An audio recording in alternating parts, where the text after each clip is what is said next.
on dit combien il est bon, nous nous attendons à pouvoir mesurer la dimension de sa bonté. Mais on se rend compte que si on doit, j'ai envie de dire, mesurer la bonté, on ne pourra jamais finir aujourd'hui. On ne peut pas quantifier la bonté de notre Seigneur. On ne peut pas évaluer sa bonté. On ne peut pas comparer sa bonté avec une chose. Alléluia. Sa bonté est incommensurable. Sa bonté est infinie. Alléluia. Sa bonté ne peut pas être mesurée. Elle n'est pas mesurable parce que si Dieu lui-même fonctionne dans, non pas l'éternité, mais dans plus que l'éternité. Parce qu'il y a un autre temps au-delà de l'éternité qu'on appelle l'admirable lumière. Et c'est le lieu à partir duquel Abba fonctionne. Et c'est Paul qui l'a dit à Timothée, en 1 Timothée 6, verset 16. Il dit, Dieu habite une lumière inaccessible. Donc ça veut dire tout ce que Dieu fait pour nous est inaccessible. Parce que lui-même, le monde à partir duquel il opère, si ce monde est le monde, j'ai envie de dire, de l'inaccessibilité, ça veut dire que tout ce qu'il fait en faveur des hommes ne peut pas être, j'ai envie de dire, ne peut pas être comparé, ne peut pas être évalué. Ça rentre dans le domaine de Dieu. Et tout ce qui est du domaine de Dieu est vaste. Tout ce qui est du domaine de Dieu est lourd. Tout ce qui est du domaine de Dieu est puissant. Et le Dieu que nous servons, la Bible dit, c'est lui le Seigneur. Pourquoi c'est important de reconnaître la dimension Seigneur de notre Dieu? Parce que le Seigneur, je l'ai dit, c'est celui à qui appartiennent toutes choses. Et quand vous lisez le psaume 24, il est dit que la terre et tout ce qu'elle renferme appartient à notre Dieu, à notre Seigneur, y compris les individus qui sont à l'intérieur. Tout est à lui et tout est pour lui. Notre Dieu est plus que la grandeur. Il est l'incarnation de la grandeur. Il est plus que la puissance. C'est pourquoi la Bible appelle omnipotent. Il est tout puissant. Pas un peu puissant. Pas quasiment puissant.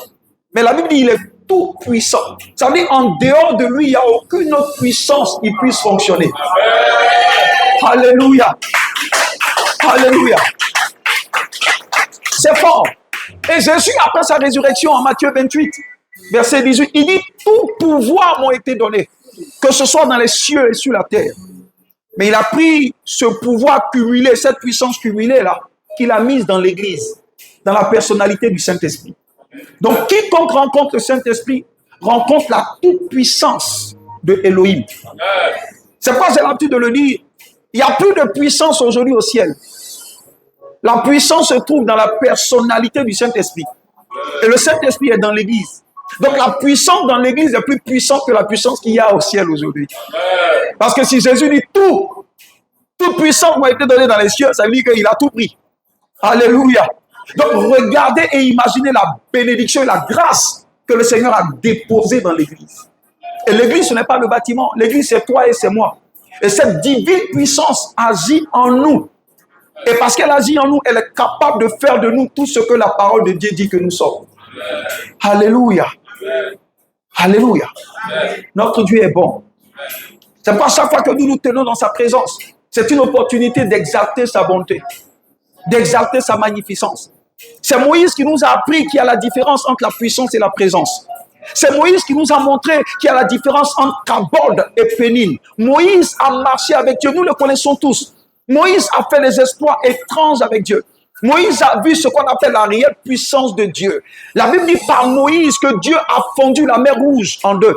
Quand vous lisez Job, Job dit que Dieu a fondu la mer Rouge par le souffle de ses narines. Alléluia. Et quand vous lisez Exode 3, Dieu dit, j'étendrai ma main, mon bras sur les dieux de l'Égypte que je jugerai. Moïse a vu la puissance de Dieu. Moïse a vu la main de Dieu. Parce que la cabane de Dieu est en rapport avec la main de Dieu. Mais Moïse a compris à un moment donné qu'il y avait plus que la cabane. Moïse a compris qu'il y avait plus que la Shekinah. Moïse a compris qu'il y avait ce qu'on appelle la pénine. La pénine, c'est le gouvernement de Dieu. C'est la présence de Dieu. C'est pourquoi il a dit au Seigneur, si j'éprouvais grâce à tes yeux, fais-moi voir ta gloire. Il ne parlait pas de la première gloire. Il ne parlait pas de la puissance qu'il a vue. Il ne parlait pas de la cabane. Mais il parlait de la bonté de Dieu, parce que la bonté de Dieu n'est pas rattachée à Kavod, mais la bonté de Dieu est rattachée avec la pénible. Il dit, si je trouvais grâce à tes yeux, fais-moi voir ta gloire. Il ne parlait pas de Kavod, mais il parlait de pénible. Et le Seigneur lui a dit, dans le livre d'Exode 33, il dit, je ferai passer sur toi ma bonté. Il lui a demandé la pénible. Il dit, je ferai passer sur toi ma bonté. Ça veut dire que voir la puissance de Dieu, ce n'est pas voir la bonté de Dieu.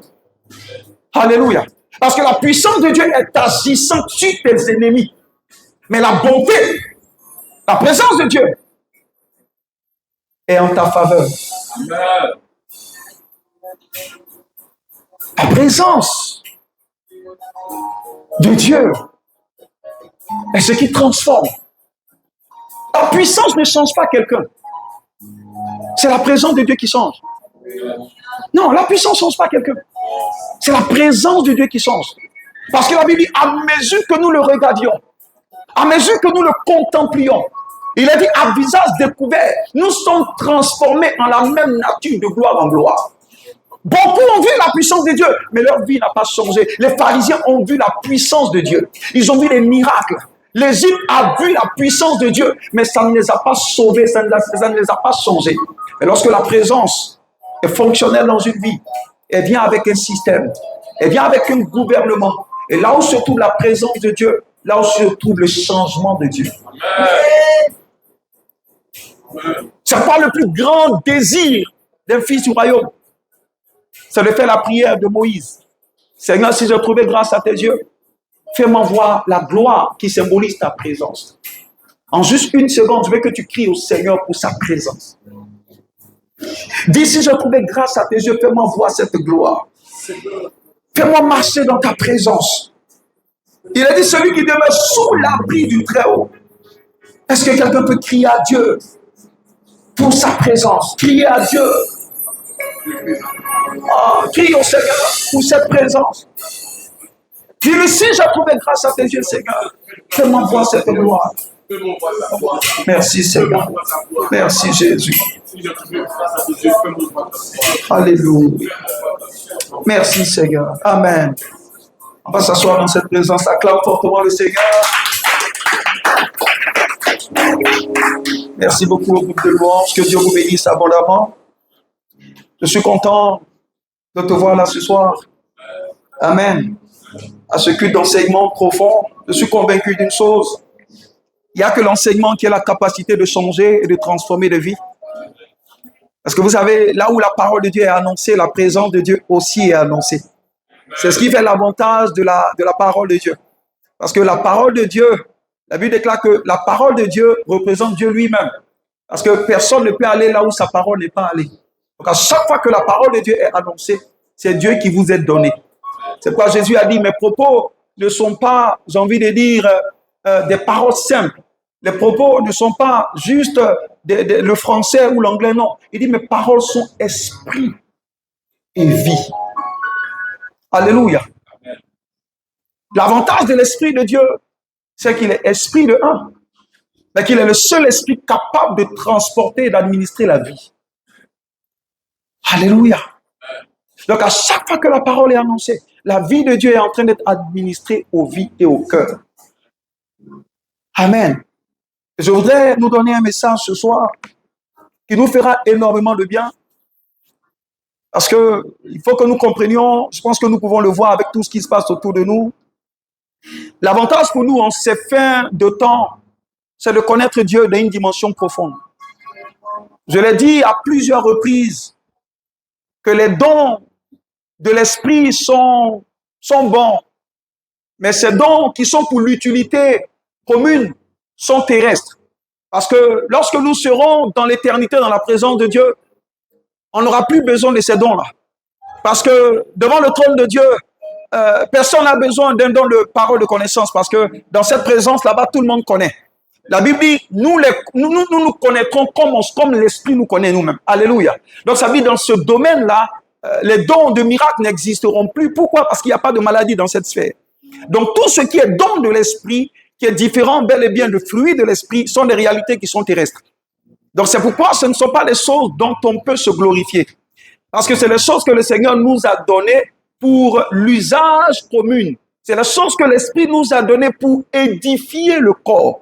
N'oubliez pas, en Éphésiens chapitre 4, verset 11, lorsque le Seigneur a défini la mission de ces 5 ministères, il a bien déterminé le rôle ou la raison pour laquelle ces ministères ont été instaurés. Il a dit le but de ces ministères était de perfectionner les saints jusqu'à ce qu'ils atteignent l'état de personnes matures, à la gloire du Seigneur, à la ressemblance de notre Seigneur Jésus. Donc, à la fin, j'ai envie de dire, dans notre parcours sur terre, à la fin des enseignements que l'Église donne généralement aux croyants, le but est de faire en sorte que chacun puisse avoir l'image, la nature de Christ. Le but de cet enseignement, c'est de faire en sorte que nous puissions être à l'image et à la ressemblance totale de Christ, que nous puissions lui ressembler. Et c'est le but pour lequel l'Église existe, pour faire des personnes ordinaires, des personnes à l'image de Christ. Alléluia. Donc c'est important de comprendre que le rôle que nous avons en tant qu'enseignants, c'est d'administrer la vérité de la parole au cœur pour que les vies soient changées. L'impact d'un ministère dans la vie d'une personne, c'est de voir cette personne changer. Car une personne qui ne change pas sous l'administration d'un message donné, cela veut dire qu'il y a quelque chose qui manque. Parce que le but, c'est de transformer des pêcheurs de poissons en pêcheurs d'hommes. Donc ça, il faut une métamorphose. Et il n'y a que la parole seule qui soit capable de changer et de transformer des personnes. Nous allons entamer durant tous ces 4 ou 5 jeudis que nous aurons tout au long de ce mois de mars, nous parlerons du type de vase que le Seigneur recherche. Alléluia. Du type de vase que le Seigneur recherche. Amen. C'est très important pour nous de comprendre. Parce que nous ne venons pas à l'église juste pour être des touristes. Nous venons pour que Christ nous voie et pour que nous soyons utiles entre ses mains. Surtout pour l'œuvre à laquelle il nous appelle. Je vous l'ai dit, le livre d'ordination est en rapport avec une mission spécifique que Dieu assigne à chacun d'entre nous. Mais il y a un type de personne, il y a un type de vase que le Seigneur recherche. Je vous l'ai dit, il y a juste quelques jours où l'Esprit m'a révélé ce mystère en rapport avec le nombre de têtes dans l'Église.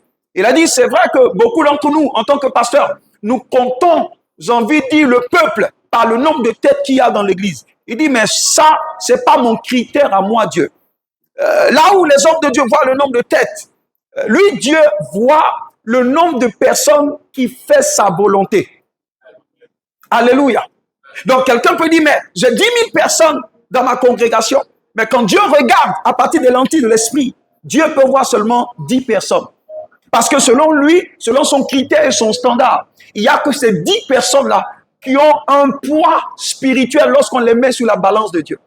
Donc, le défi et le challenge pour la fin des temps, je vous le dis, chers frères et sœurs, ce n'est pas d'être des chrétiens de ce siècle, non. C'est d'être des personnes qui pèsent spirituellement. Lorsque l'Esprit nous met sur la balance, qu'est-ce que nous pèsons? C'est ça le plus important. Parce que croyez-moi, il y a des affaires, des choses que Dieu ne ferait pas avec tout type de vase. Il y a un type de vase que Dieu veut. Il y a un type de vase que Dieu utilise pour sa gloire. Il y a un type de vase que Dieu agrée. Il y a un type de vase que Dieu apprécie. Et c'est de ça que nous allons traiter durant ces 4 jeudis ou 5 jeudis du mois de mars. Et ça nous aidera à comprendre l'essentiel de ce que Dieu veut, de ce que Dieu recherche.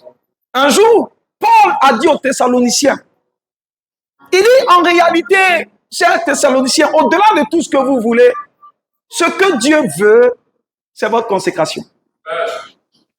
C'est une parole forte. J'imagine qu'il s'adressait à un peuple qui avait beaucoup de choses, beaucoup de réalités qu'il voulait, beaucoup de choses qui représentaient leur trésor.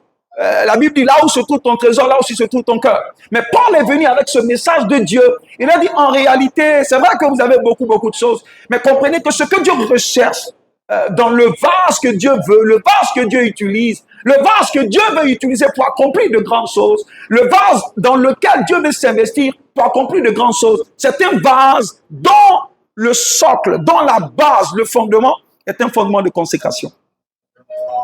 Alléluia. Ça veut dire qu'il y a des choses déjà que Dieu ne commencera même pas s'il n'a pas trouvé son standard. Il y a un type de vase que le Seigneur recherche. Et lorsque Dieu trouve ce type de vase, Dieu en fait une merveille. Tous ceux qui ont été utilisés puissamment par Dieu, que ce soit dans les familles, parce que n'oubliez pas, je vous ai dit, le but pour lequel Dieu nous suscite, c'est que nous soyons des prophètes pour nos maisons. Parce que l'idée de Dieu, Josué l'a dit, et le monsieur qui était dans la prison avec Paul, le gardien, lorsque Paul avait été délié, il avait payé, il a dit non, crois au Seigneur, tu seras sauvé toi et toute ta famille. Donc le but du Seigneur, après notre salut, c'est de faire de nous des personnes envoyées de Dieu dans nos différentes familles pour les sauver. Donc quand la grâce tombe sur nous, c'est pour que par nous, cette grâce puisse affecter nos familles. Mais cela ne peut pas se faire si nous ne correspondons pas aux standards de vase que Dieu recherche pour que nos vies soient une bénédiction pour nos différentes familles. Alléluia. Parce que ce qui est vrai et correct, c'est que tant que notre vie ne répond pas aux critères de Dieu, Dieu se passera de nous. Un jour, regardez ce que le Seigneur a dit à Moïse. Ça m'a un peu choqué. Lorsque le peuple se plaignait de ce que le peuple grognait beaucoup, le Seigneur a dit à Moïse, permets-moi de les éliminer tous et de susciter par eux leurs enfants. Moïse a dit, Seigneur, s'il te plaît. Mais finalement, quand on lit l'histoire, on se rend compte qu'il n'y a que Josué et Caleb qui soient rentrés réellement à Canaan et tous ceux de leur génération sont morts. Il n'y avait que leurs descendants. Mais ce que je voudrais nous dire, c'est que il ne faudrait pas que Dieu se passe de nous. Tu n'as pas dit bien amen à ça. Il ne faut pas que Dieu te laisse qu'il attende tes enfants parce que nous n'aurons pas travaillé à être ce vase qu'il a créé pour accomplir sa volonté. Je veux que ce qui va affecter ma famille commence par moi. Je ne veux pas seulement voir ça de loin et ne pas toucher. Mais mes yeux vont voir, mais mes mains vont toucher dans le nom de Jésus-Christ. Alléluia. Et c'est très important pour nous de comprendre ça. Et ce soir, je voudrais en juste quelques minutes intervenir sur l'espèce rare. Donc le thème, c'est le vase, le type de vase que Dieu recherche. Mais ce soir, je voudrais enseigner sur l'espèce rare. Dis avec moi l'espèce rare. Alléluia. Je voudrais intervenir sur l'espèce rare. Déjà, ce que je voudrais dire, c'est que les victoires remportées dans la vie d'un croyant sont fonction de notre capacité à obéir à la voix de Dieu. Écoutez, il y a des choses qu'on ne pourra jamais remplacer. Le christianisme n'est pas une réalité nouvelle. Le christianisme a existé il y a de cela plus de 2000 ans. Et il y a un standard de vie par lequel Dieu bénit ceux qui sont à lui.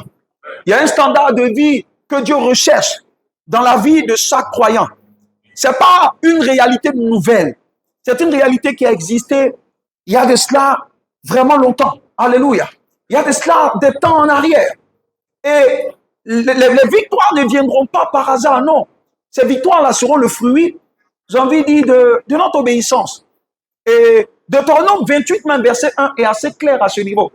Deutéronome 28, 1 dit, je paraphrase, pour tous ceux qui obéissent à la voix de l'Éternel, il a dit que Dieu nous donnera quoi? De la supériorité sur toutes les nations du monde entier. Alléluia. Donc l'obéissance est un facteur clé qui permet à Dieu de nous bénir. Et le cas d'Abraham est un cas typique. Parce que Romains chapitre 4, verset 3 a été clair. Il a dit que Abraham crut en l'Éternel. Et il a dit que et sa croyance lui a été quoi? Imputée à justice. Abraham a cru. Et quand Dieu pèse les œuvres de la foi d'Abraham, parce que Abraham a été le pionnier de la foi. La notion de la foi a été initiée par Abraham. Alléluia. Donc, quand la Bible parle de l'homme de la foi, celui qui représente la lignée de la foi, celui qui représente le pionnier ou l'homme de la foi, il s'appelle Abraham. Parce que c'est par lui que le Seigneur a débuté cette aventure de la foi. Et nous savons tous comment Abraham a été suscité par Dieu. Quand vous lisez depuis Genèse chapitre 11 et Genèse chapitre 12, verset 1, Genèse 12, 1, il est dit que Dieu a appelé Abraham. Et il a dit à Abraham, il dit, mais quitte la maison de ton père. Hein. Il lui a dit, quitte ta patrie. Il lui a dit, quitte aussi ta famille même. Va dans une nation que moi, Dieu, je te montrerai. C'est vrai que beaucoup d'enseignants disent que celui que Dieu a appelé en premier, c'est Terah. Mais en réalité, ce n'est pas Terah que Dieu a appelé. Quand vous vous référez aux textes originaux, Vous allez vous rendre compte que Dieu n'a jamais appelé Terah. Dieu a appelé Abraham. Et quand il a appelé Abraham, parce que Abraham était un homme spirituel, ils avaient déjà dans leur culture la possibilité de parler aux esprits. Donc c'était des hommes spirituels. Parce que dans le royaume, dans leur pays en Babylonie, ils avaient plusieurs dieux qu'ils adoraient. Donc c'était des gens qui étaient habitués à consulter, à prier, parce qu'ils avaient des hôtels un peu partout où ils adoraient la divinité de Babylone. Donc Terah était un homme idolâtre. Il était versé dans la culture babylonienne. Mais ce Abraham, à chaque fois qu'il venait à cet hôtel, il priait un Dieu invisible, un Dieu qu'il ne connaît pas. Alléluia.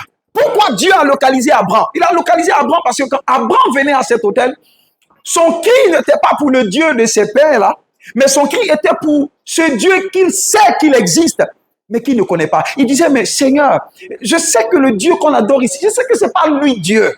Parce qu'un Dieu ne peut pas te représenter. Donc il avait une soif dans le cœur d'un Dieu invisible, plus grand que tout.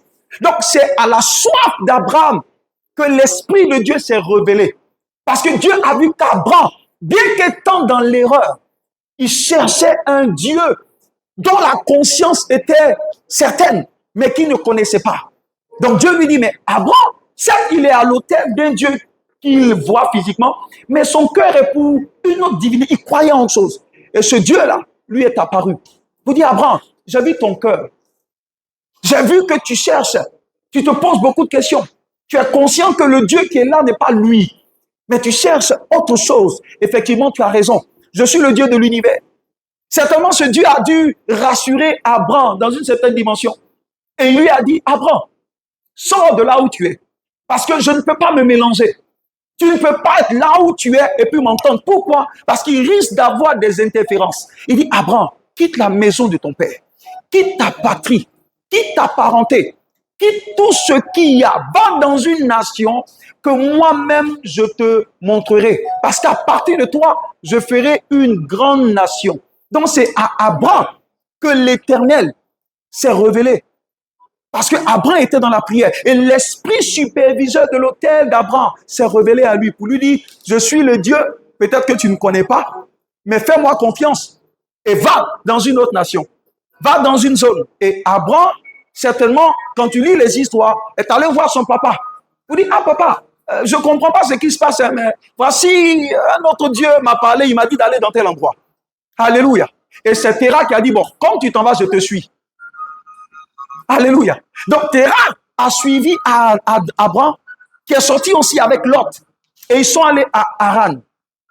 Quand vous lisez Genèse chapitre 11, le dernier verset, ou l'avant-dernier verset, il est dit que Terah a pris Abraham et eux tous, et ils sont partis, et ils sont restés à Haran. Le but, c'était pas à Canaan. Mais Terah leur a dit, allons à Haran. Et quand ils sont allés à Haran, il est dit, et ils s'installèrent. Dieu a dit, je t'envoie à Canaan. Donc, Abraham ne peut pas aller s'installer à Haran. Où Dieu dit, le chemin, tu peux passer par Haran, mais la destination, c'est Canaan. Donc, ils arrivent à Haran et son père reste là. Et je vous avoue que quand Dieu s'est révélé à Abraham dans cette dimension, Abraham avait 25 ans.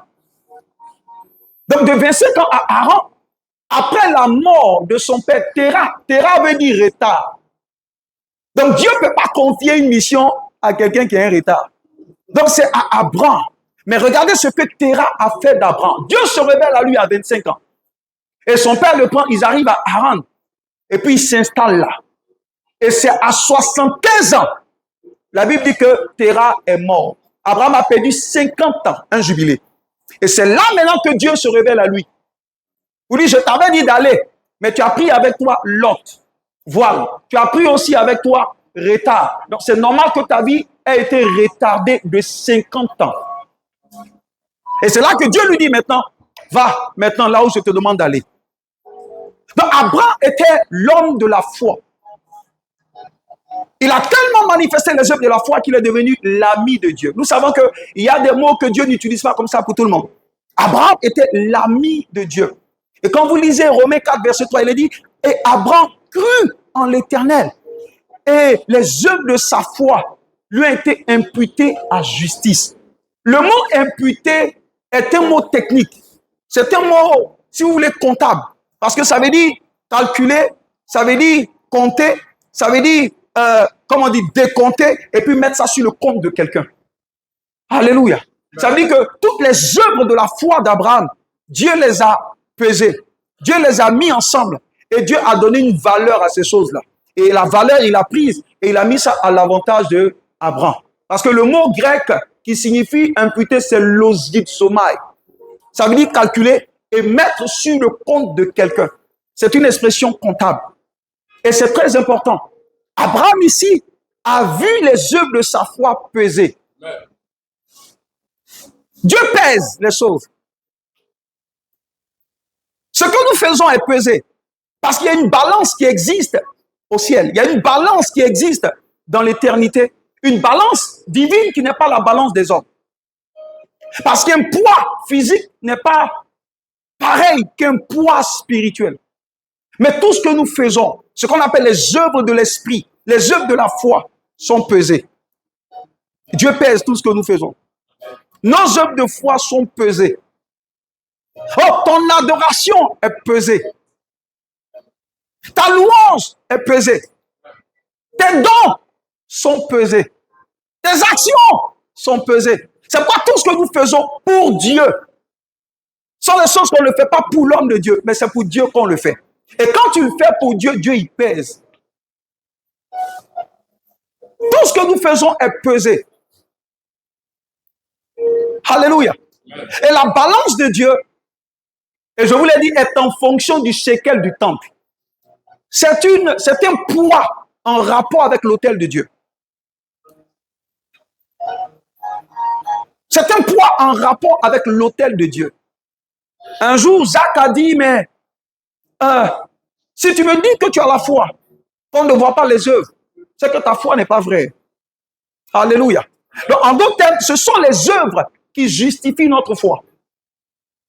Donc là où il n'y a pas d'œuvre en rapport avec l'esprit, c'est qu'il n'y a pas de foi. Alléluia.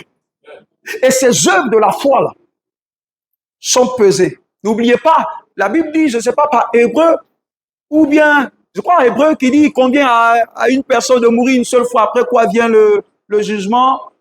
Voilà, Romain. Et il a dit aussi quoi? Il a dit que les œuvres de chacun les suivra. Apocalypse. Les œuvres de chacun suivra. Mais en même temps que Apocalypse le dit, certains versets disent, mais ces œuvres-là, arrivé à un moment donné, doivent passer par un testeur qu'on appelle le feu de Dieu. Donc la Bible parle de certaines œuvres qui pourront passer et certaines œuvres qui seront calcinées et consumées par le feu. Donc c'est juste les œuvres qui sont capables de transcender ou de traverser l'éternité. Ce sont ces œuvres qui vont se tenir pour nous. Dieu pèse les choses. Alléluia. Notre vie de prière est pesée. Ce n'est pas la balance du marché, non. C'est la balance de Dieu. Et parfois, Dieu peut peser les gens et voir où tu es lourd, où tu es léger. Regardez l'histoire de Daniel, chapitre 5, verset 25. Vous connaissez toute cette histoire de Daniel. La Bible dit que le roi Belshazzar, qui était le fils de Nebuchadnezzar, nous connaissons tous Nebuchadnezzar, qui était allé combattre et il a détruit tout Jérusalem. Il a pris les Daniel et ses amis, il les a envoyés en Babylonie et il a fait tout ce qu'il devait faire avec eux. Mais en allant, la Bible déclare qu'il a emporté les ustensiles du temple. Nebuchadnezzar a emporté les ustensiles qui étaient consacrés à l'autel de Dieu. Parce qu'il les a pris dans le temple et les a envoyés où? Dans la maison de son Dieu. Mais chose bizarre, Nebuchadnezzar, c'était un empereur. Nous savons tout ce qui s'est passé avec Nebuchadnezzar, mais je ne veux pas rentrer dans son histoire. Je parle juste de son fils, dont il s'agit ici en Daniel chapitre 5. Donc un jour, son fils était tellement dans la joie parce que ces empereurs-là, quand ils fêtaient Nebuchadnezzar, quand il faisait une fête, quand il est content, et puis il doit fêter, il peut prendre 6 mois pour fêter. Parce que c'était un empereur établi sur plus de 160 et quelques, je crois, 160 et quelques royaumes. Parce qu'il était un empereur. Alléluia. Et à chaque fois qu'il devait fêter, toutes ces nations-là devaient participer à la fête. Donc c'était un homme hors pair. Il contrôlait le monde entier. Alléluia. Mais nous avons vu comment Dieu a distingué Daniel. sous lui, dans un régime franc-maçonnique et tout, mais l'enfant de Dieu a prospéré là. Il n'y a pas un endroit où un enfant de Dieu ne peut pas prospérer. Si Dieu est avec toi, même au milieu des crabes, tu vas prospérer. Alléluia.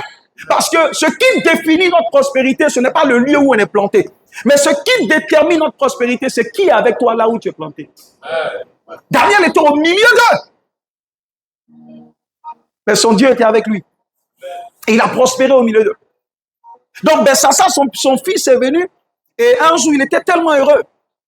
Et c'était quelqu'un qui n'avait pas tenu compte des leçons de vie de son père. Et il a commencé à vivre comme il veut. Belshazzar. Et un jour, il a voulu fêter. Et il a pris les ustensiles, les coupes du temple qui étaient sacrées à Dieu. J'ai dit quelque chose d'assez important à ce niveau.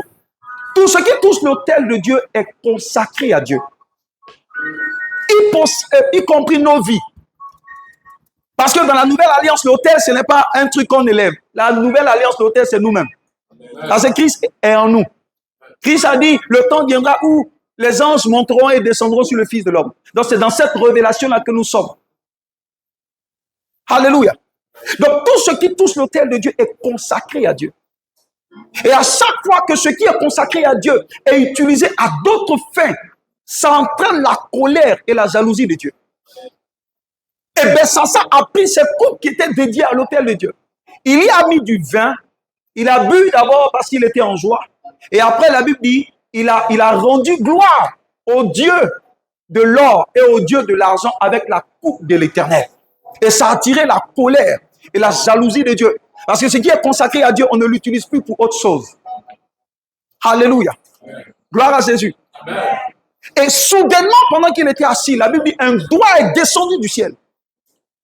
Un doigt est sorti du conseil. C'est-à-dire, au moment où il utilisait les choses de Dieu, il y a un conseil extraordinaire qui s'est tenu en même temps au ciel.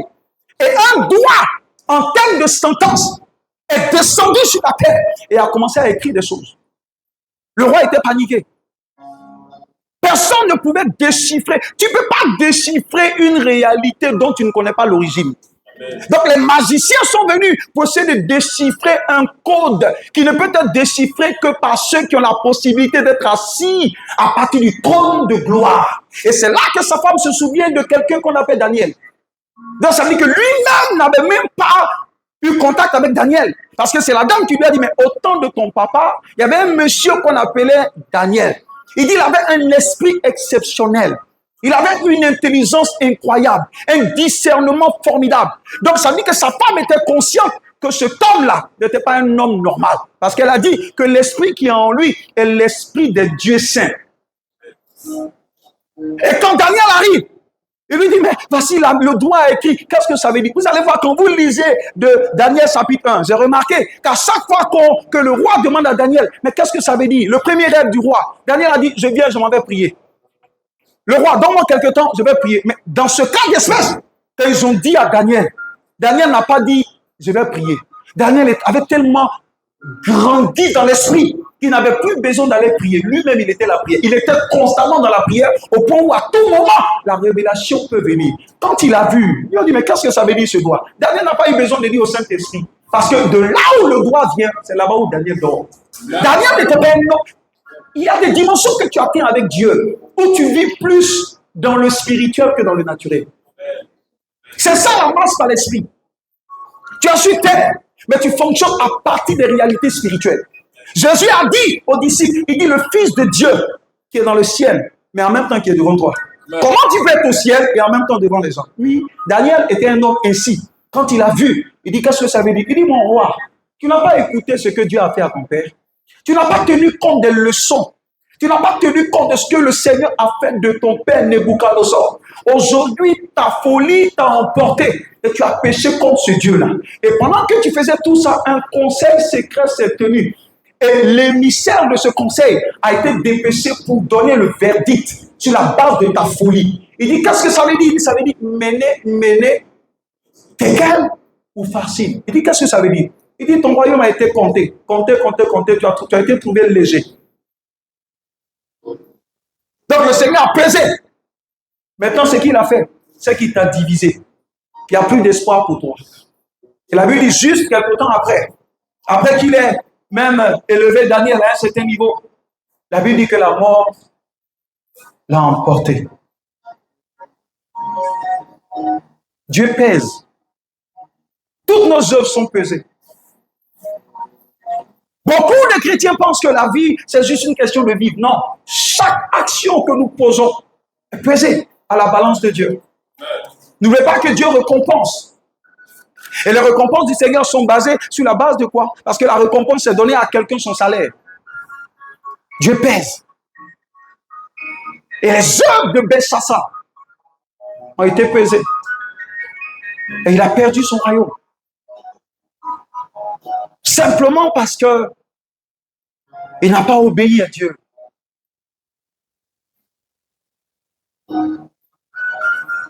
C'est bon de faire le service de Dieu, mais c'est mieux de faire le service pour Dieu.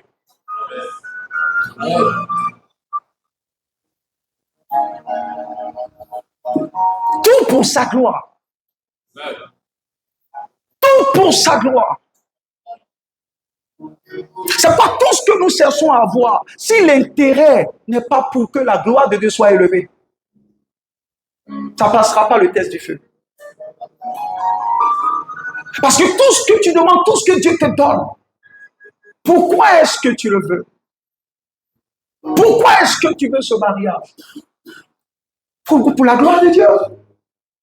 Ou pour montrer aussi que toi aussi tu es marié? Parce que je vous l'ai dit, Dieu n'exauce pas nos projets. Dieu exauce son projet dans nos vies. Pourquoi tu veux cet enfant? Pour montrer aussi à Pénina que toi aussi tes entrailles peuvent enfanter? Non. Mais le jour où Anne a dit au Seigneur, si tu me le donnes, je te le redonne. Elle a satisfait le cœur de Dieu. Et je vous l'ai dit, lorsque le cœur de Dieu est satisfait, Dieu nous satisfait en tout. Oh, il y a une meilleure manière d'obtenir les choses rapidement. Il faut que ce soit pour la gloire de Dieu. Que ce soit le voyage. Décide, prie pour ça, pour la gloire de Dieu. Quel que soit ce que tu auras dit au Seigneur, pour ta gloire.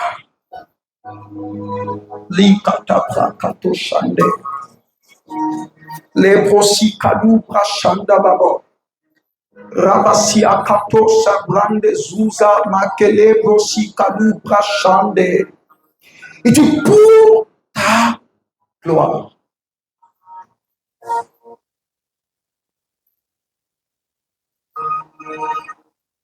Je me demande si les chrétiens d'aujourd'hui vraiment pensent à ça. Pour sa gloire.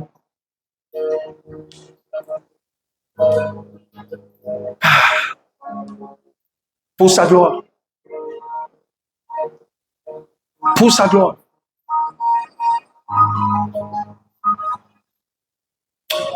Apocalypse 4, verset 11. Dans la version Louis II, on n'a pas cette version. Mais quand je regarde la version NIV, c'est une version américaine, je crois, ou anglaise.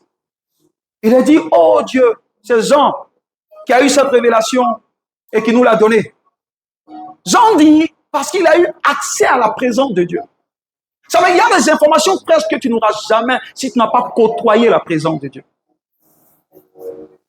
Jean est allé dans le 3e ciel. Jean est allé près du trône. Jean était dans la proximité avec le trône sans être dans l'intimité avec le trône. C'est là qu'il a commencé son voyage. En Apocalypse chapitre 4. Il a pu voir beaucoup de choses. Même en chapitre 5 aussi, vous voyez. La Bible dit, il est rentré et Jean a vu un ange puissant. Il demande à l'ange, il dit, mais l'ange lui dit, mais Jean, c'est plus la peine. Hein. L'homme, c'est foutu. C'est un projet de Dieu. Mais l'homme a désobéi. Et il n'y a plus de solution. La Bible dit, et Jean a commencé à pleurer. Pourquoi? Parce que l'ange de la proximité lui a donné une information qui n'était pas actualisée. Parce que ta proximité ou ta position à l'échelle de la connaissance de Dieu détermine le type d'information que tu as. L'ange lui a dit, c'est fini. Jean a commencé à pleurer. Et il y a un autre vieillard. Vieillard, lui, siège où? Dans la présence de Dieu. Il siège même là où le trône se trouve. Il sort, il demande, il dit, mais Jean, qu'est-ce qui se passe? Il dit, mais il m'a dit que c'est fini pour l'homme. Il dit, non, ne pleure pas. Il est loin du trône. Je viens du trône même. J'ai la fraîcheur de l'information. Pleure pas. Il est très loin de par sa position. Donc, il ne pouvait te donner que l'information à laquelle il avait accès. Il lui dit, regarde, au milieu. Tu vois, il dit, oui, je vois. Il dit, tu vois l'agneau immolé là? Il dit, oui. Il dit, en fait, l'agneau a payé déjà le prix en griffe. Et lui seul a été digne d'ouvrir le livre et d'en rompre les sceaux. Les larmes de Jean se sont arrêtées automatiquement. C'est quand Jean est sorti de cette ambiance que Jean a dit que les hommes que nous sommes, nous avons été créés pourquoi? Pour le plaisir de Dieu. Nous n'avons pas été créés pour notre plaisir. Nous avons été créés pourquoi? Pour le plaisir de Dieu. Donc Jean nous donne la raison de notre existence. Parce que l'humain ou le croyant qui ne comprend pas ça passera à côté de sa vocation. Nous ne sommes pas créés pour notre plaisir. Nous sommes créés pour le plaisir de Abba. Nous sommes créés pour lui procurer la joie. Nous sommes créés pour lui procurer la satisfaction. Et c'est de par la satisfaction que nous lui donnons qu'en retour, il nous donne sa satisfaction. C'est pas la Bible dit, c'est la bénédiction de l'Éternel qui n'est suivie d'aucun chagrin. Quand on lui donne, Dieu nous redonne en retour. Et c'est à partir de la joie que l'on lui donne que nos vies rentrent dans la joie de Dieu.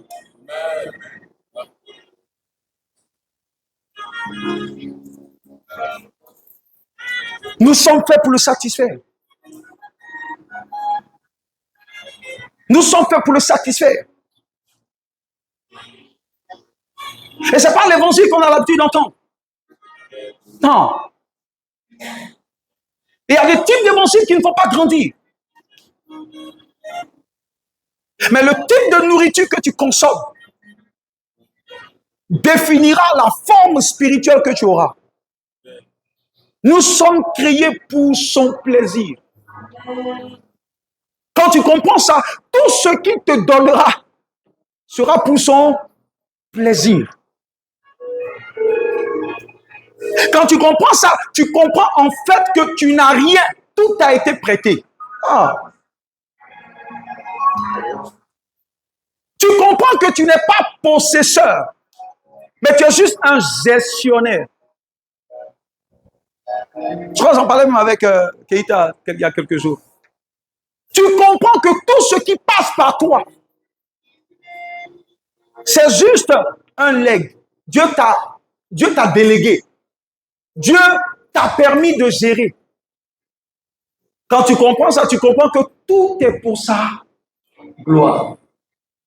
Il y a une catégorie de personnes que Dieu cherche. Ceux qui savent que tout est pour sa gloire. Tout est pour sa gloire. Quand les gens ne comprennent pas ça, ils vont discuter parfois sur la dîme. Non, il faut donner la dîme. Non, dans la nouvelle alliance, il ne faut pas donner la dîme. Non, il faut donner offrande. Non. Quand tu es pour le plaisir de Dieu, tout ce qui est à toi est à Dieu.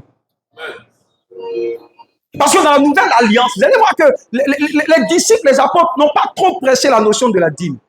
Quand vous voyez. Mais un jour, Jésus a pris la parole et il a parlé aux pharisiens. Il leur a dit, mais vous devez faire toutes ces choses sans oublier la dîme. Donc ça veut dire Jésus n'a pas annulé la notion de la dîme. Mais dans la nouvelle alliance, l'esprit qui est censé nous conduire est l'esprit qui a conduit toute l'église primitive. C'était ce qu'on appelle l'esprit de la générosité. Non. Quand vous voyez quelqu'un dire non, on ne paye pas la dîme, on paye la dîme, on paye pas, c'est quelqu'un qui est égoïste. Ce n'est pas une question de payer, pas payer. Dans la nouvelle alliance, c'est l'esprit de la générosité qui doit nous habiter. Les gens parfois donnent à Dieu plus même que leur dîme. Ce n'est pas une question de dîme. C'est une question de tout ce qui est à toi et à Dieu. Il n'y a pas fait le dixième dedans. Quand quelqu'un aime Dieu, il ne compte pas ce qu'il donne à Dieu. Quand tu aimes Dieu, tu ne comptes pas ce que tu donnes. Quand tu commences à compter ce que tu donnes à Dieu, ça veut dire que ton amour pour Dieu n'est pas complet. Parce que quand tu dis dixième, tu as commencé à compter. C'est l'esprit de générosité. Ça veut dire quoi? Tu arrives par exemple dans l'église ou dans le royaume, tu te rends compte qu'il y a quelque chose qui manque, tu mets. Tu vois qu'il y a un programme d'évangélisation pour que le royaume avance, tu donnes. Tu n'es pas limité par la dîme. Parce que tu comprends que ce que tu as, c'est pour Dieu. C'est pas regarder bien ce qu'il a dit. Il a dit, ils vendaient leur terrain, ils vendaient tout ce qu'ils avaient, et puis ils venaient donner aux pieds des apôtres. C'est vrai qu'aujourd'hui, il y a tellement de dérives sur le plan financier qui fait que les gens aujourd'hui ne savent même plus où mettre la tête. Mais en réalité, l'esprit qui est censé conduire cette nouvelle alliance, c'est l'esprit de la générosité. Ça veut dire, tant que Dieu a besoin de toi, tu es là, tu ne comptes pas. C'est pourquoi je crois que cette génération n'aime pas Dieu assez. Non. Cette génération s'aime, mais n'aime pas Dieu. Parce que tout ce qu'on recherche, c'est pour notre propre gloire, notre propre satisfaction. Matthieu 7, 21, s'adressant aux personnes sauvées. Hein? Personnes sauvées. C'est par là que tu comprends que le salut se perd. Parce qu'ils ont fait les miracles, ils ont fait les prodiges, et à la fin, le Seigneur dit, je ne vous ai jamais connu. Pourquoi? Parce que vous êtes des ouvriers d'iniquité. On a pesé tout ce que vous avez fait. On a vu qu'il n'y a rien pour Dieu dedans. Vous avez tout fait pour vous.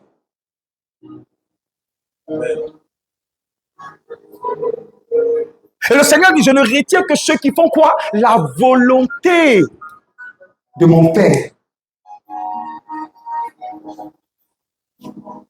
C'est pour le plaisir de Dieu. La génération qui court derrière les choses sera surprise à la fin. Ceux qui courent derrière les choses, vous verrez qu'ils seront surpris parce qu'ils s'opposent à la loi, à la parole de Dieu qui dit rechercher d'abord le royaume. Il n'a jamais été dit rechercher les choses.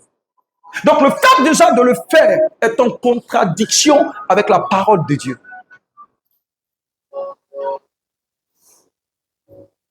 Quand tu fais tout pour le plaisir de Dieu, Dieu fait tout pour ton plaisir. Amen.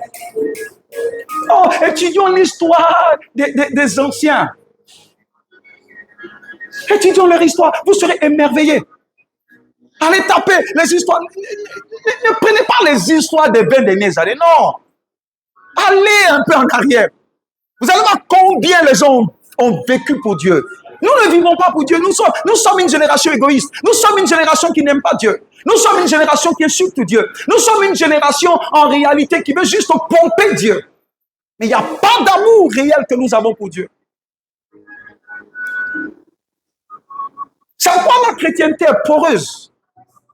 Il n'y a pas de vie. Plus on court derrière les choses, plus on ne les a pas. Plus on poursuit les choses, plus on est frustré. Pourquoi? Parce que tout ce qui est fait en dehors du standard normal de Dieu n'apportera que frustration. Amen. Nous sommes là pour son plaisir. Rien que pour son plaisir. Rien que pour son plaisir. Dans juste 10 minutes, je vais finir. Je vais lire rapidement 1 Samuel. Je ne sais pas si quelqu'un me comprend ce soir. 1 Samuel 13, verset 14. 1 Samuel 13, verset 13 dit, Samuel dit à Saül, tu as agi en insensé. Tu n'as pas observé le commandement que l'Éternel, ton Dieu, t'avait ordonné. L'Éternel aurait affermi pour toujours ton règne sur Israël. Il dit, et maintenant ton règne ne durera point. Parce que l'Éternel s'est choisi un homme selon son cœur et selon son désir. Et l'Éternel l'a destiné à être le chef de son peuple. Parce que tu n'as pas observé ce que l'Éternel t'avait commandé. Saül a perdu la gloire. Pourquoi? Parce qu'il n'a pas obéi à la volonté de Dieu. Parce qu'il n'a pas cherché à plaire à Dieu. Il a cherché à faire sa propre volonté. La foi, au-delà de la définition que Hébreux 11, verset 6 nous donne, de manière simple, la foi, c'est l'obéissance à la parole de Dieu. De manière simple, la foi, c'est l'obéissance à la parole de Dieu. Alors que la Bible dit que la foi, ce sont les œuvres. Parce que là où il n'y a pas les œuvres, la foi est morte. C'est ce que Jacques nous dit. Donc ça veut dire quoi? Alléluia. Donc ça veut dire quoi? Que les œuvres de la foi ou notre obéissance, en réalité, est ce que Dieu recherche. Parce que la foi, c'est l'obéissance. Hein? L'obéissance à la voix de Dieu. L'obéissance à la pensée de Dieu. L'obéissance à ce que Dieu nous a dit. Et Dieu...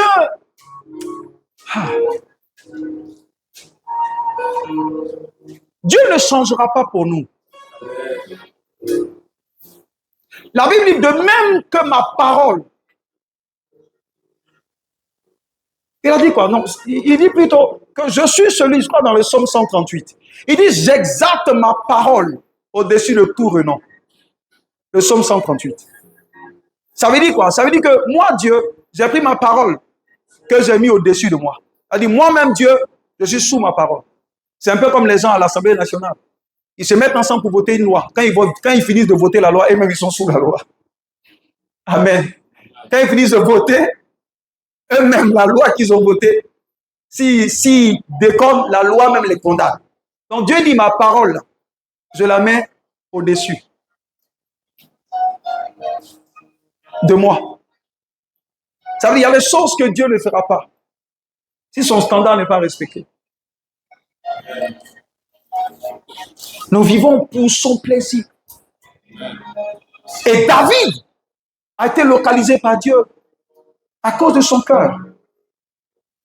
Parce que Dieu a un goût en termes de personnes qu'il recherche. Dieu a un désir en termes de personnes qu'il recherche. Et nous savons que dans chaque génération, c'est l'expérience que j'ai. Dans chaque génération, nous voyons que Dieu cherche. Dieu cherche.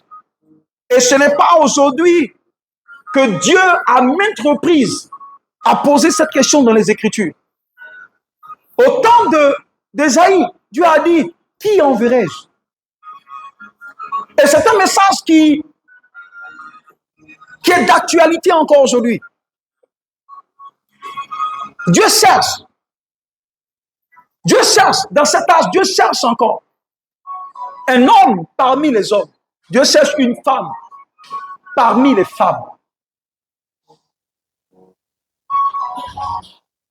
Des personnes qui sont prêtes à s'abandonner à sa volonté. Et Dieu cherche ce type de personnes à qui confier ce qu'il a de mystérieux. Dieu se promène et Dieu cherche encore. C'est bizarre, mais il se révèle à Ésaïe. De Ésaïe chapitre 1 jusqu'à Ésaïe chapitre 5. Ésaïe prophétisait, mais il ne connaissait pas Dieu. C'est quand il a vu la gloire de Dieu après la mort du roi Osias. Il a dit malheur à moi parce que mes yeux ont vu Dieu. Et c'est là que le séraphin est venu toucher ses lèvres avec du feu qui venait du charbon devant le trône de l'autel. Alléluia, devant le trône de Dieu. Donc ça veut dire que l'état d'Ésaïe était tel que Dieu ne pouvait pas coopérer avec lui.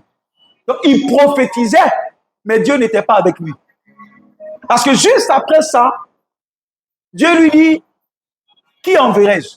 C'est là que Ésaïe a dit, me voici, il faut m'envoyer. Ça veut dire que Dieu voyait Ésaïe, mais il ne pouvait pas l'envoyer. Il y a une catégorie de personnes que Dieu veut envoyer dans nos familles, dans nos vies. Parce que je l'ai dit, quand on dit envoyer, ce n'est pas seulement pour prêcher.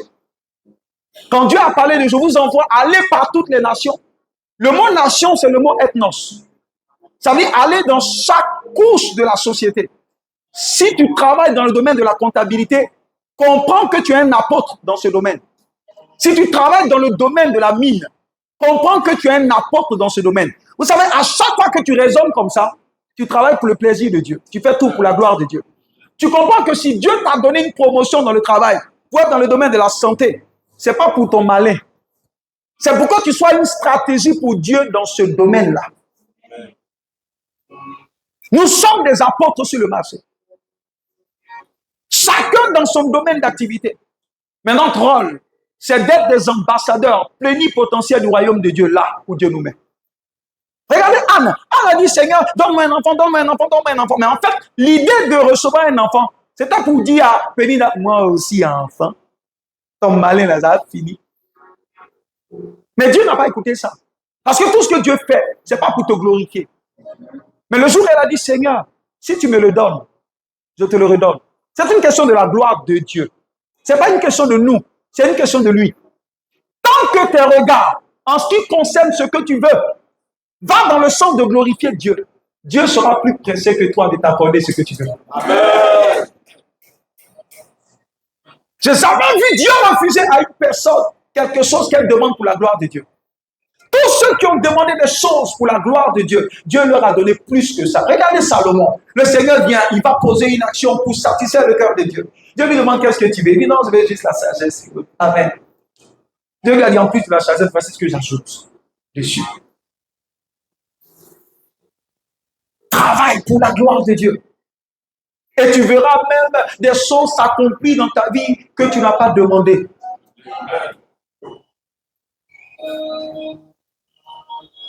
Tu verras des choses même que tu n'as pas demandé.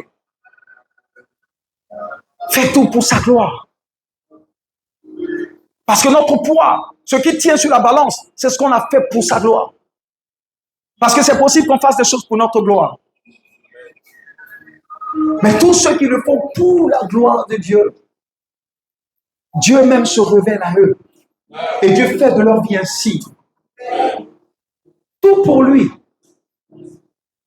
Et Dieu sait ce type de personnes. Et quand Dieu les trouve, Dieu en fait des signes. La rareté de la puissance authentique de Dieu ou de la manifestation de la présence de Dieu est due au fait que cette qualité de personne que Dieu recherche est maigre.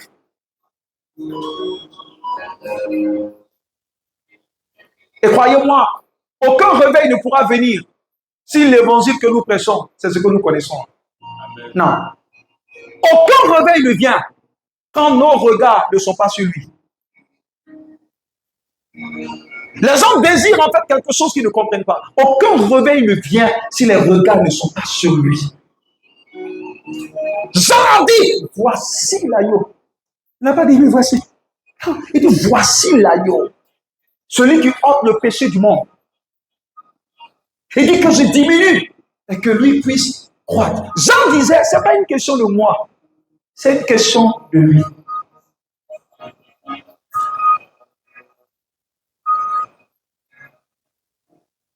Ceux qui disent rien que pour toi. Tout ce que tu me donnes, Seigneur, c'est pour toi. Tout ce que tu fais dans ma vie, je dirais que c'est toi qui l'as fait. Tout ce que tu as accompli, je l'utiliserai pour bénir ton nom. Je n'aurai aucune gloire. Tout ce que tu feras, je dirais que c'est toi qui l'as fait. C'est pourquoi souvent beaucoup ont du mal à être guéris. Parce que la raison pour laquelle tu veux être guéri, c'est quoi? Parce que c'est que le Seigneur, guéris-moi pour que je me sente bien. Mais excusez-moi, Dieu s'en fout que tu te sens bien ou pas. Où est son intérêt? Seigneur, guéris-moi afin que tu utilises ce corps pour ta gloire. C'est là que tu parles maintenant français. C'est pas si quelqu'un comprend. Parce que quand tu dis Seigneur, guéris-moi, d'accord? Tu n'es pas le seul malade. Il y a plusieurs malades, mais l'œuvre de Dieu avance. Pourquoi veux-tu que Dieu te restaure? Seigneur, si tu restaures ce corps sera pour toi une stratégie. Partout où j'irai, je proclamerai ta parole. Partout où tu m'en feras, j'accomplirai des œuvres pour ta gloire. Je parlerai de toi et je dirai que c'est toi qui l'as fait. Amen. C'est pas quand Jésus guérissait quelqu'un, il dit, va leur dire ce qui s'est passé. Tout doit être pour la gloire de Dieu. C'est une question de son intérêt. C'est une question de lui. C'est une question d'élever son nom. C'est une question de glorifier son nom. C'est une question de magnifier son nom. Et quand Dieu trouve des personnes à son goût, Dieu fait des merveilles. Et le plus souvent, il n'y a pas beaucoup ce type de personnes. Parce que le prince de ce monde a tellement aveuglé l'esprit de cette génération que tous sont en quête des choses sans Dieu. Tout ce que nous obtenons sans Dieu ne produira rien. Mais tout ce que nous recevons avec Dieu, est ce qui apporte la grâce et la bénédiction. Et pendant que je méditais, l'Esprit me dit souvent c'est 1 pour 1000. C'est-à-dire là où il y a 1000 réunis. Si Dieu cherche qu'il trouve, il trouvera un seul. Qui soit à son goût et qui fasse sa volonté. Parce que c'est rare que les gens disent Seigneur, pour ton plaisir. Donc ça veut dire sur 10 000, il y aura 10. Vous voyez, ça revient pour vérifier le message du psaume 50, verset 5, où Dieu rentre dans l'assemblée et peut dire, je vois beaucoup de personnes, mais rassemblez-moi ceux qui sont pour moi. Les yeux de Dieu ne se mettent pas sur tout le monde. Les yeux de Dieu sont sur ceux qui sont à lui. Vous avez vu le cas de Sodome et Gomorrhe. Il luttait avec Abraham. Il dit, mais Abraham, la ville est grande, c'est vrai, il y a des milliers de personnes. Mais les miens ne sont pas nombreux. Alors on dit, si, il dit, mais Abraham, il faut fouiller. Si tu as trouvé 50 seulement, je te tire le chapeau. Abraham a commencé à chercher. Il n'a pas eu 50. Il avait dit, bien, c'est ça, c'est 40. Il dit, si tu as trouvé 40, je fais ça. Mais il a trouvé combien de personnes? Sur combien de milliers dans la ville de Sodome et Gomorrhe? Il a trouvé un seul. C'était l'autre. Parce que sa femme même était là, mais toute sa tête était à Sodome. C'est pourquoi elle est devenue comme Sodome. Donc le seul qui répondait aux critères de Dieu, c'était l'autre.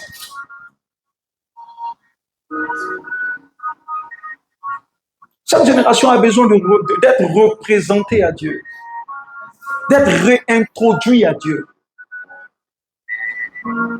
On a besoin d'apprendre et de connaître encore Dieu. Mais le jour où tu le vois, le jour où tu apprends à le connaître, ta vie ne sera plus jamais la même. Dieu cherche. Dieu cherche. Il a trouvé un jour parmi tant, il a trouvé David. Et je peux te dire ce soir que Dieu t'a trouvé. Tiens-toi debout et acclame le Seigneur.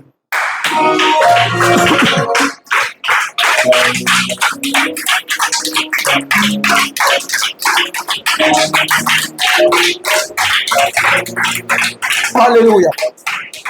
Nous allons faire une seule prière ce soir. Dis au Seigneur, tu cherches un homme. Me voici. Tu m'as trouvé ce soir. Fais de moi un instrument de bénédiction pour toi et pour ton royaume. Voici la seule prière que tu feras pour ce soir. Parce que le cœur de Dieu crie. Le cœur de Dieu désire trouver un homme selon son goût, un homme selon son désir, un homme selon son cœur. Mais je crois que Dieu t'a trouvé ce soir. Et parce qu'il t'a trouvé ce soir, il fera de ta vie un signe et une merveille. Est-ce que quelqu'un peut ouvrir la bouche et commencer à parler au Seigneur? Rabasi katabrando sotobo rakababo rabazu katabrando aikabo kapalakaya malia katosha brando sotobo rakosa razika lu razika tabaya aiko suka luna katosha brande esclusa mapa katabazika taba alababa rabazu katabrando sotobo rabasu kariata malia katosha razika tobo rabazu katabrando me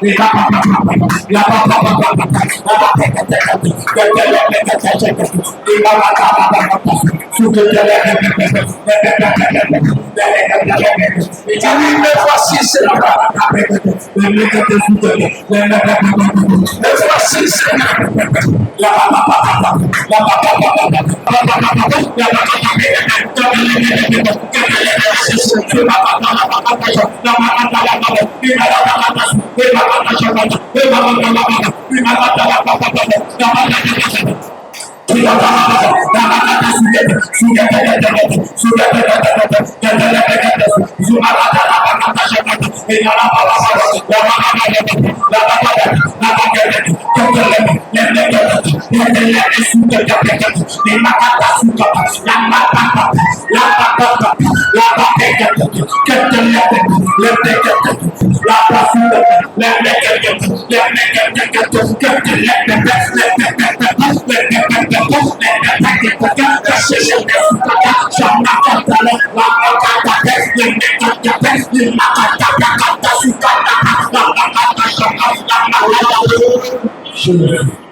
Lorsque Dieu a trouvé David, nous avons vu ce qu'il a fait de David.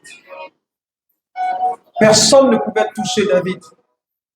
Parce que lorsque les regards de Dieu se pointent sur une personne, Dieu devient la couverture et la protection de cette personne.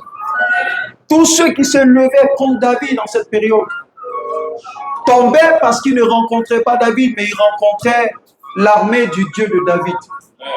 L'avantage d'être trouvé comme un vase entre les mains de Dieu, c'est que Dieu lui-même devient notre protection. Regardez toute la vie de David, parce que Dieu a déclaré un jour que c'est lui l'homme selon mon cœur.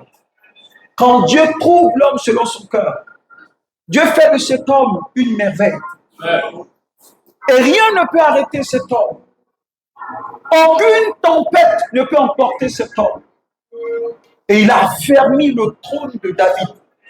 Simplement parce que ses regards, simplement parce que David était celui qui faisait tout pour plaire à Dieu.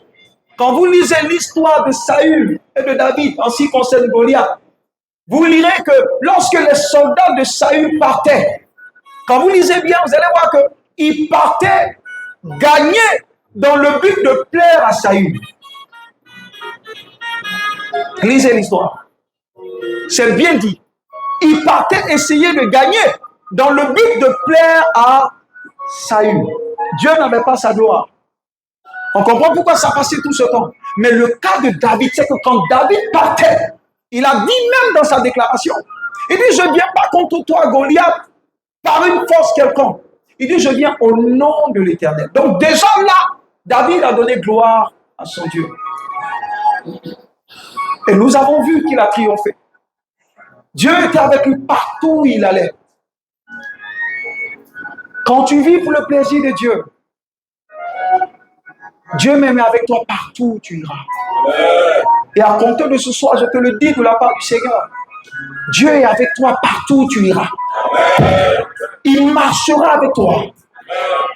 Il ouvrira le chemin devant toi.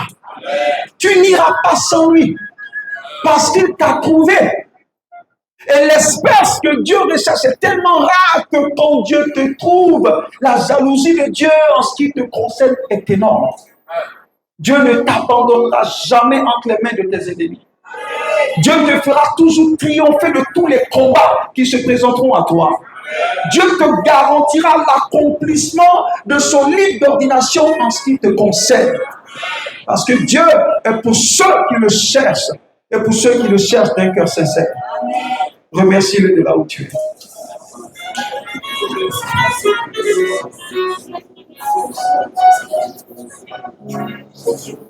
Remercie-le de là où tu es.